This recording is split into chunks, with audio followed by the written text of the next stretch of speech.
I get confidence of President Paul Biya. When I get confidence for the Prime Minister, we don't appoint him, Dr. John Gute. When I get confidence because the government the work, and government the work now for the future, it work for our future. All these terrorists, they don't commit all kind of atrocities. They don't catch people when they go for school, cut their finger. Catch teacher when teacher they teach for school, cut the finger. Go for hospital where woman they born picking, go born hospital. That mommy die. Now think that people they visit better one day, they not visit better. They not visit better. Any bad thing we don't do for this ground, they say the evil that men do live after them. The evil that men do live after them. So now really bad thing this. So we don't come and say more giving a comfort for big man. And as we don't give them today, we will see again how we will send small bag and send school material again for people when they don't go for school. And I don't see so, no, so.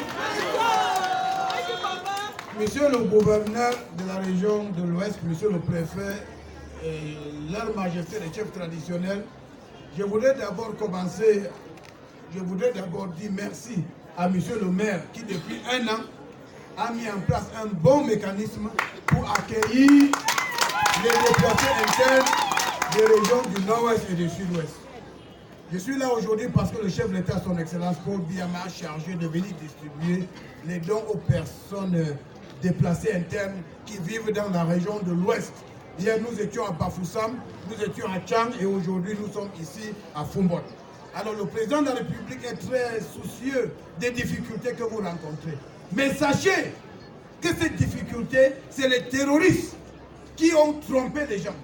Hier, ils ont raconté des histoires en disant qu'ils venaient libérer les gens. Comment peut-on libérer les gens dans un pays aussi libre que le Cameroun? Est-ce que c'est possible? C'est des menteurs. Le Cameroun est un pays libre. Vous dites qu'on va faire l'indépendance, on va faire ceci. Aujourd'hui, tout le monde constate que c'est des mensonges. Les terroristes, ils ont détruit les écoles. Ils ont détruit les hôpitaux. Ils ont violé vos enfants. Ils ont décapité les personnalités. Ils ont tranché les mains des enseignants. Ils ont poignardé les enfants qui partaient à l'école. Ils ont commis des atrocités. Alors, pour combler le mal, ils demandent aux enfants de ne pas aller à l'école. Quel est l'avenir d'un enfant qui ne va pas à l'école?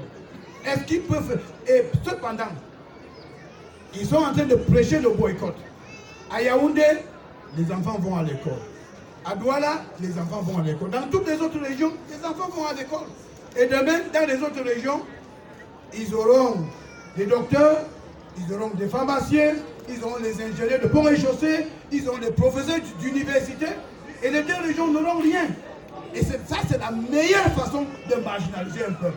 Donc c'est plutôt les terroristes qui sont en train de marginaliser leur propre population. Ils ont détruit le commerce et ils ont tout détruit. Donc le chef de l'État m'a chargé de venir distribuer l'aide humanitaire, mais de demander à cette population de rester confiante.